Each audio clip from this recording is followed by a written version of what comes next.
Why do we remember and how do we remember?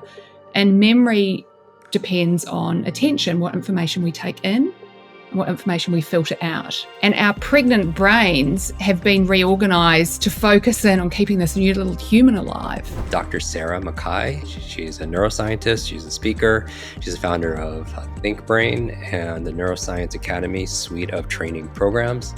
Sarah is the author of the Women's Brain book and also her second book, Baby Brain. But what's really interesting is when we bring these women into the research lab, either during pregnancy or in early motherhood, and apply a range of cognitive tests, we just simply don't pick up any evidence of broad-scale cognitive decline. These women aren't losing their minds, they aren't becoming more forgetful.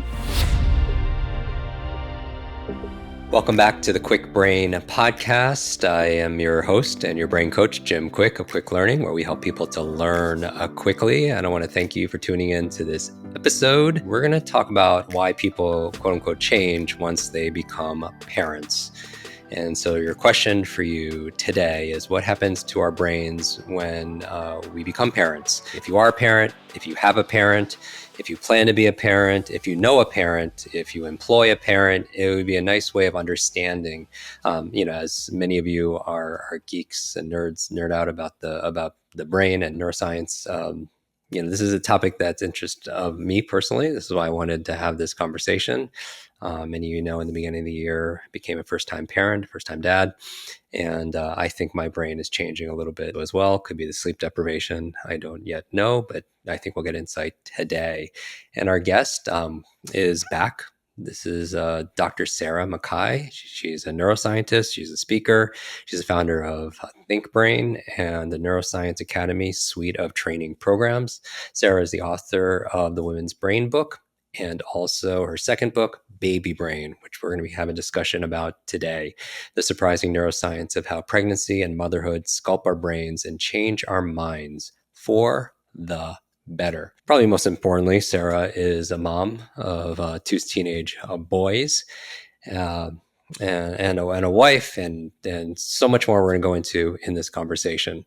Welcome back to the show, Sarah. Oh, thank you, Jim, and congratulations on Parenthood. Yeah, I've been wanting to have this conversation. My team also. We have some expected parents on the team or also parents on the team. And everyone wants just to understand people a little bit better as well. I guess all around the world, they call it something different. Some people call it baby brain, amnesia, pregnancy brain. Is it real? What's going on? Yeah, so this is a word that people use, as you said, different words around the world to describe feeling forgetful, lack of attention, the inability to kind of function in the way that you felt that you were cognitively able to before pregnancy or parenthood.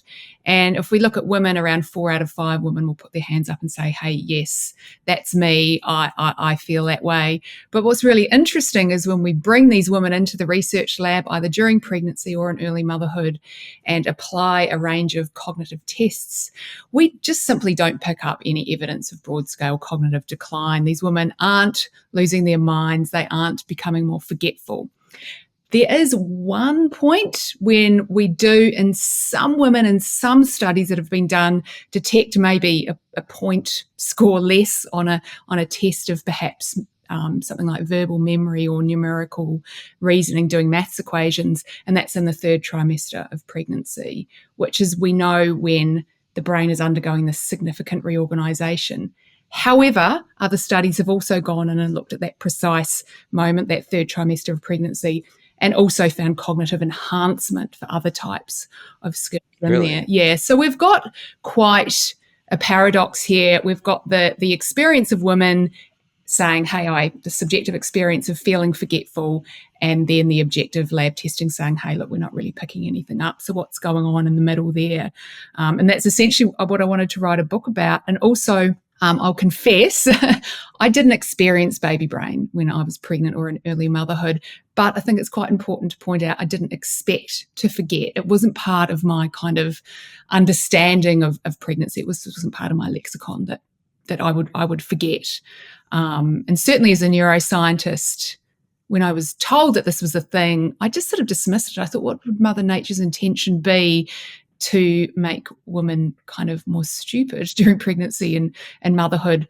And certainly our understanding from the mammalian kingdom is mothers show cognitive enhancement. They get better at doing what they do when they go through pregnancy and motherhood. So I think just to kind of interrogate that paradox there, various researchers have gone in and looked at that, and there's a number of explanations in there. One is it's very much associated with a sense of well-being. So women who are more anxious, depressed, sleep deprived, typically report lower well-being during, pregnancy or early motherhood, are much more likely to rate their memory as poor, even if they sit down and do memory tests and we say, hey, look, your memory's fine. So there's a real kind of a self-perception part of that. Another part is, why do we remember and how do we remember? And memory depends on attention, what information we take in and what information we filter out. And our pregnant brains have been reorganized to focus in on keeping this new little human alive and to read their social cues and to understand who they are. So we've really got an enormous shift of attention, either when you're pregnant and you've got a baby in your belly, or keeping this new little person in your life healthy and safe and alive. So we've got an enormous shift in attention. And if we forget, you forget where the classic where you've put your keys or to check your emails, it's not because you're experiencing some kind of cognitive deficit. It's simply that your attention was focused somewhere far more important. And then thirdly is this concept, and your wife may be familiar with this, although I hope not, the mental load, the emotional labour of motherhood, whereby women are sort of expected to do it all. We have this dreadful phrase, super mum. She's a super mum, no one needs to help because she can do it all. And when you're trying to do it all, you simply can't. And when you drop the ball, we've kind of been primed as girls and women through our lives that when we've got our brains and then you sort of add in reproductive hormones or reproductive function, that is synonymous with cognitive decline and emotional instability. So if you aren't really coping, you forget one thing, well, you just internalize that and blame your brain. I'll blame baby brain, blame my hormones, when the issue might be social support. It may be that you simply can't do it all because it's a really big, it's an entire new career that you've suddenly been, taken on board. And so that's kind of what I think baby brain's almost like kind of a phrase we use to describe that sensation or that kind of experience of not being able to do what we did before. It's not a cognitive issue. It's a social issue. So let's unpack that a little bit. So you didn't experience, this phenomenon as you knew it because you weren't maybe exposed to it. In our work, we teach something called a limitless model, where yes, people can learn methods for reading faster or learning languages or giving speeches without notes, remembering names. But I realized that a lot of people don't always do what they know, and common sense is not common practice because you also have to address people's mindset. The set of assumptions and attitudes they have about pregnancy and their expectations, what they believe is possible, what they believe they're capable of, these kind of invisible scripts that we're running and that were imprinted on us, which could definitely change our behavior. Those beliefs could change our behavior. So you're saying it's not just neurological, it could be social, environmental, it could be part of just even a compromised lifestyle, not getting enough sleep. Absolutely. All of those things. And it's important to remember that we're not picking up cognitive dysfunction in women. And if we look at the animals of the animal kingdom, as I said, they don't read books on what to expect when they're expecting. So a predator will get better at hunting because, there's a biological mandate for that mother to be able to hunt animals to provide food and sustenance for her young. If you've got herding animals, the way that they detect their young is through smell, is through olfaction, and they show an enormous degree of plasticity in the olfactory part of their brain, such that they are able to almost instantly recognise their little lamb. A sheep can instantly recognise their little lamb in a herd by smell only, versus the 100 other lambs that were born that day. A little animal that needs to scurry around and find where the hidden nuts and seeds are gets much, much better at navigating and can, find their way through a maze better if they were in a research lab.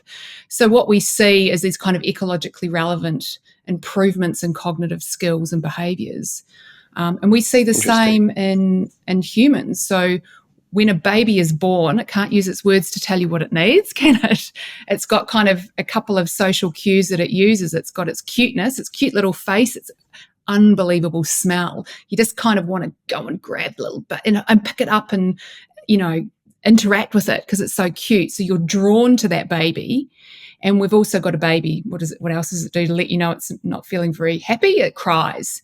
And we see these significant changes taking place in birthing parents' brain, having experienced the hormones and whatnot of pregnancy, is that our brains become tuned into reading the social cues of babies. We see significant structural reorganization and brain networks involved with empathy, with theory of mind. And also, interestingly, we haven't seen this structurally in humans, but we do in other mammals, and we've seen it in terms of recording brain waves via EEG. We see changes in the auditory cortex, so being able to perceive babies' cries and make meaning of them. And that's why new mothers, particularly breastfeeding mothers, sometimes feel like they wake up before the baby cries. The baby, you're sound asleep, the baby just probably went, meh. That little noise they make before they cry, and you're instantly awake, and then the baby starts crying 10 seconds later. That's because our brains have been completely reorganized and primed. They're in the state of plasticity, particularly in early parenthood, to tune in to this new little human and read their social cues. So we see considerable enhancement of these skills in new mothers. Yet, whenever we talk about mothers and brains, we just focus in on deficits instead of, can we have a strengths-based conversation instead? Let's look at, Mother Nature's intention was for us to form this little, dyad with this new little human and interact with them, and the changes that take place in our pregnant brain ensure that doesn't always happen. It's still a learning curve, but that's why humans are allo-parenting mammals, where we share care. We learn from others. We've learned from our mothers and grandmothers and aunts and sisters and other people around us how to respond to that baby. Second baby comes along, you've kind of gone through that learning process. It's a little bit easier next time around. Hi, this is Jim Kwik, author of New York Times and Wall Street Journal bestseller Limitless, and today I am thrilled to share with you some exciting news. It is Limitless Expanded. It's an updated and brand new edition of my transformative guide, and now it's enriched with new insights and new tools to help you navigate our post-pandemic world. For a limited time, when you pre-order your copy of Limitless Expanded, you're going to get exclusive free access to my 13-day Quick Start 2.0 training. It's a brain training plus a bunch of amazing bonuses. Just go to limitlessbook.com and pick up a copy for you and pick up a copy for a friend. So if Mother Nature wants us to be able to survive and be able to reproduce, is pregnancy preparing a woman's mind for motherhood? Yeah, essentially that's what we see. We see the changes that take place, particularly in these social brain networks, but also in brain networks involved with rewards. So, even if a baby's crying, you still want to go and pick it up and give it a cuddle. It could be tormenting you, causing sleep deprivation. Normally you wouldn't want to spend a lot of time with that little human. So our reward networks are also changed. And we now understand that a significant degree of these changes take place during pregnancy, primed by the hormones of pregnancy. So yeah, I like to think pregnancy isn't just preparing our bodies to nurture the baby to give birth and then perhaps choose to breastfeed that baby once it's born, but it's preparing our minds and our brains for focusing in and interacting with that little baby and keeping it alive and responding to its cuteness and cries. Have you done research about male brains, like what's going on with the father's brain? Yeah. During this process of pregnancy and birth and raising a child? Just out of curiosity. Yeah. Fathers are curious creatures because they could be there for conception only and never be seen again, or they could perhaps be the primary caregiver when it comes to humans. The first study that was done was by some Spanish neuroscientists. And credit must go to them. And this is why I think it took so long for these research studies to sort of come about. They were these women in their 30s chatting like women in their 30s do, haven't had babies yet. Hey, I'm thinking of having a baby. And because they were neuroscientists working in a brain imaging lab, said, well, what will happen to our brains when we become pregnant, and decided to do a study on that because it had never been done up until that point. What these women cleverly did was they got women who'd never been pregnant, scan their brains before and after that first pregnancy. And they also, these were all heterosexual couples, and they scanned the male partners, the fathers of those babies' brains before and after their partner's pregnancy. And that was interesting. They saw the significant changes in the mothers. Compared to the mothers, the brains of the fathers didn't change at all. However, when they've gone in and zoomed in and looked at the men only and gathered a few more data points in, this is power of numbers, they see some interesting changes in the male brain structurally. Some brains sort of slightly shrunk in some regions of cortex a teeny bit, others didn't change at all, and others expanded a bit. So it kind of averaged out at zero, really. But what was important was that the degree of change that was seen in the males' brains was dose dependent. And that was dose dependent in terms of how engaged they were, or I hate the term hands-on dad, but how engaged they were with the act of fatherhood. So like anything, the brain responds and changes the more you engage in an activity. If you're wanting to learn golf, you get out there and you practice golf, and your brain will respond accordingly. So the same happens in the male brains. What I think is really interesting, that the more significant and reliable change that we're able to see in the biology of fathers, and some men find this a little bit confronting, is that we see quite significant drops in levels of testosterone in men when they become fathers. But again, that's dose dependent. It's driven by engaging with the baby. So, we haven't got mum, dad, baby. We've got these little mammalian sort of ecosystems. We're like this, our families are like a little, mammalian ecosystem where our biology is entwined and interacting.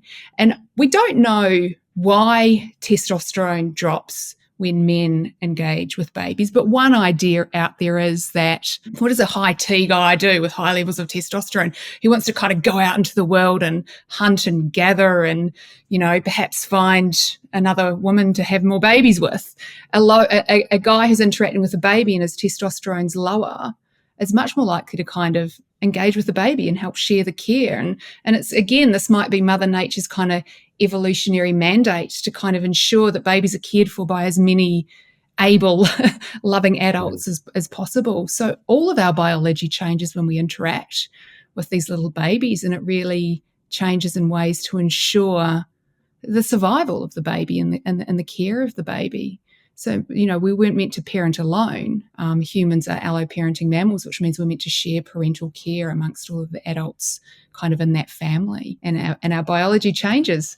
So, Sarah, what would your advice be to a woman, maybe even a man who's planning to get pregnant, or they are pregnant, or maybe new parents with regards to what they're experiencing right now? If they were listening right now, obviously there's some kind of interest because they've listened to this episode. What would your advice be? There's a couple of things. The first is really this idea that, Mother Nature didn't intend us to parent alone, and sharing care, whether that be tag teaming at night time, whether that being joining a mother's group. We're so fortunate here in Australia. Mother's groups are almost mandated. You leave the maternity ward, and the local community nurse comes around and assigns you to a community mothers group. The more we can understand the importance of kind of having other adults around us to support the mother, to support the family, mother helpers in days gone by, helped care for the baby, helped hunt and gather food, helped provide emotional support, and really importantly, taught us how to care for our babies. So there's that aspect. And there was one other piece of research that kind of emerged that really surprised me that I wasn't aware of, and that's particularly in women, but we also see this in fathers. Particularly with our first baby, we go into this real sort of state of hypervigilance.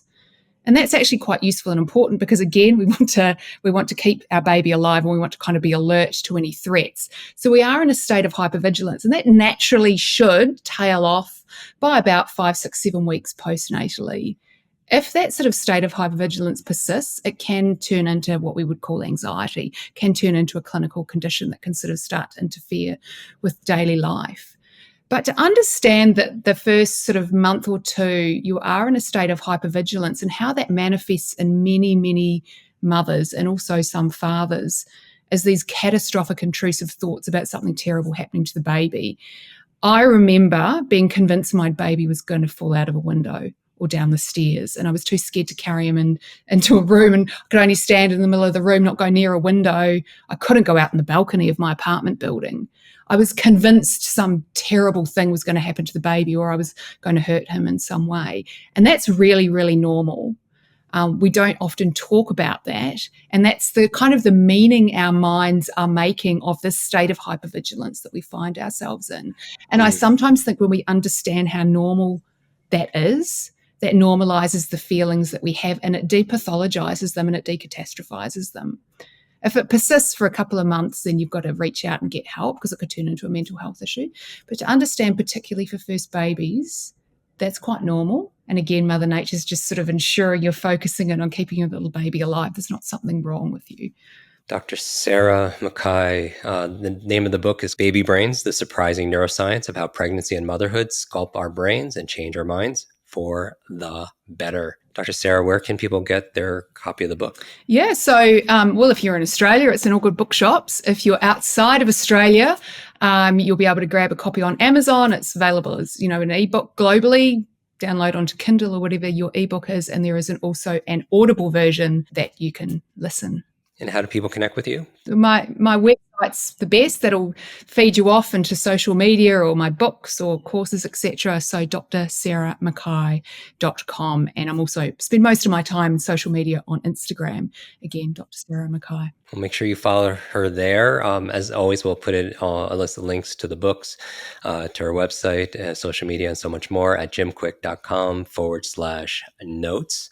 I want to encourage everybody to make sure you subscribe, especially on our YouTube, where we have over 1 million brainiacs, if you will, that get the latest content. We put more than just episodes there. And we also put the extended version of our show that goes beyond 20 minutes as well. I encourage you also to make sure you, if you haven't already, to make sure you take your brain animal quiz, the quiz we developed for cognitive types, which could help you also become a more empowered parent. And that's at mybrainanimal.com. It's absolutely free, and you get a detailed personalized report on how to apply it towards learning, leadership, and so much more. Dr. Sarah, thank you so much again for being on our show. Thanks, Jim. All right, everybody. Look forward to seeing you next episode. Until then, be limitless.